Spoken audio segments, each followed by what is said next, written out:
the most recent episode of your show tackles the very idea of freedom and democracy in the United States and worldwide. You had these activists on your show from Egypt and Venezuela and the Philippines to talk about the guardrails of democracy. And one of the things you asked them was if they think that Americans who are worried about the erosion of democracy, whether we are, you, me, others, are hyperventilating too much. What do you think, and were you reassured at all by what they had to say? Well, to some extent, I was. I mean, I think in general, Americans have a view of the country similar to that, the sort of classic New Yorker poster of New York City versus the rest of the country. So it's bracing sometimes to hear the reality of people's lives in other countries. As it's not to say that warning signs don't exist or bells aren't going off, or that democracy is a birthright and is something that will always be with us as a kind of a sash that we wear, having been crowned the greatest democracy. But it did remind us that we have a long way to go before we end up in those situations. And it's kind of like, watching a fable where you realize, like, maybe the end of a Christmas Story, where you're like, what day is it? It's Christmas Day. Oh my God, that's great. I still have time. Like, we still have time. But I think we see now that, unfortunately, the messiness of democracy is oftentimes maybe one of its greatest weak points, in that we talk about protecting it in a way. I remember it was always, the hyperventilating over, Donald Trump is not normal. He's violating the Hatch Act. And the most part, people at home would be like, I don't know what hatch you speak of. People generally want prosperity and security. And if a democratic system is having difficulty providing that, or if it's being subverted by those who want to create chaos so that they can, make a more authoritarian government, that's part of it too. Listen, it's nothing's guaranteed like that. And the encouraging thing is watching on a grassroots level people that are really viewing it as something that they want to protect and that they want to strengthen, and working on those things on the ground. As somebody who worries about democracy every day, I do appreciate your conveying of optimism right now.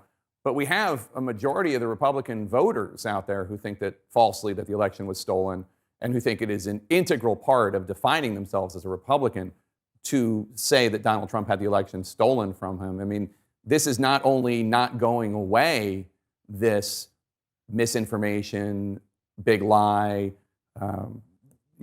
flirtation with autocracy, it's getting worse, I think. That's the worst bedtime story I've ever heard. You can fret about it, or you can go about strengthening those areas. And I think that's the call to action here is, action is the antithesis of anxiety. So if we've identified the pressure points where the guardrails look most vulnerable, that's where we should be focusing so much of our efforts in terms of strengthening. We're adjusting to a new information and political ecosystem, and it's gonna be rocky. It felt like there used to be a sense of shame that existed, at least to a degree, about these sorts of mistruths or lies or disinformation. And maybe I'm being naive. Maybe I'm being nostalgic. You are being naive, Capper. That's what I'm saying. But you're being naive. But maybe I am. Maybe I am. But it did feel like there was a time where, if somebody's rhetoric, like Donald Trump's rhetoric, going after journalists or Democratic politicians or whatever, created somebody who actually was literally sending pipe bombs to news organizations, to politicians, that would create a sense of shame and responsibility, and that politician would tone it down. And we're like way beyond that. Nobody cares anymore. There's no incentive structure that's built for, other than if shame doesn't exist.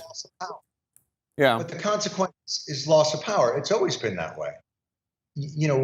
Violence is part of our national heritage. I mean, we had a civil war, for God's sakes. Right. And when the rhetoric gets to a certain point and the other side has been treated like enemies of the state, well, then it makes sense.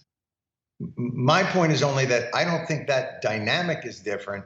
It's that the delivery system is more sophisticated, more robust, and more ubiquitous. And so the virulence of it kind of helps radicalize in maybe a faster way or a deeper way. I mean, we have algorithms that make sure that if you're starting to lean towards something bad, that you have to go, like, everybody just dips their toe into radicalism, and then the algorithm says, ooh, you like that video? Right. I've got a 4-hour manifesto you've got to see. Right. Like, we've created a machine that makes that kind of radicalization more efficient. And you were talking a second ago about identifying the weak points in the guardrails of democracy. It's also obvious, and I know you've spoken about this in the past, that Donald Trump has also identified those weak points. He is now endorsing candidates for Secretary of State in battleground states, candidates who are all in on the big lie in Arizona. I think we make a mistake focusing this all on Donald Trump as though he's, I don't know, Magneto and some incredible supervillain that has changed the very nature and temperature of the United States. Like, he's just been an effective vessel. But again, like, he's not singing new songs. This is something, he's maybe singing them a little better than, Goldwater. But I think it's a mistake to focus it all on this one individual. Mm-hmm. And not to focus it more on, the idea that power is its own reward, whether it be in the financial industry or in government. Like, power doesn't seed itself. And unless we can figure out a better way to balance that power for, for workers and voters and different groups, we'll be vulnerable. I don't know that autocracy is purely the domain of Donald Trump. I think that we all have a bit of a tendency to be like, to grant amnesty to people that are doing things that we would prefer, even if that means that they're slightly undemocratic. There's many times where I think to myself, like, just do an executive order, for God's sake, just get it done. So I think our focus unhealthily on this one individual comes at the price of systems and dynamics that have been in place long before this cat ever learned how to surf those waves. I think that what's going on is, it turns out, and we've learned a lot of this in recent decades, but especially maybe the last 4 or 5 years, because Donald Trump was so disruptive and so willing to challenge norms, we've learned that a lot of the American system is built on the honor system. And that only works, of course, if you care about or even have a sense of honor. And I know that that you're not so much concerned about an autocracy taking root as you are in the minority party figuring out how to rule despite the fact that they do not enjoy majority support. Well, I think there's always been the danger that a minority of voices would have a majority of power. I mean, in a lot of ways, that's baked into the way that the system was created and enacted. And I just think in general, coming up with remedies to that have proven to be really difficult, because the larger issues is, we've elevated money and corporate power to this one level. We've diminished sort of pure democratic power to another level, and we're wildly out of balance. That's an awfully Oprah-esque way of putting the threat to the republic. But Jake, we're irregular. I think we're irregular right now. We need democratic fiber to help ourselves. So But that's not to say that you are not worried about what's going to happen in 2024. I'm worried about everything. Right. I'm constant. Of course, I'm a human being. I try to maintain a certain level of optimism, which I do, I think.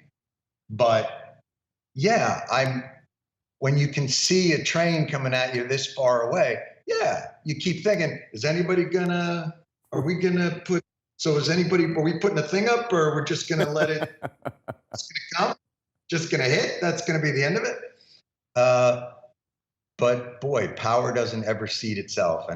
And it's a difficult thing to balance.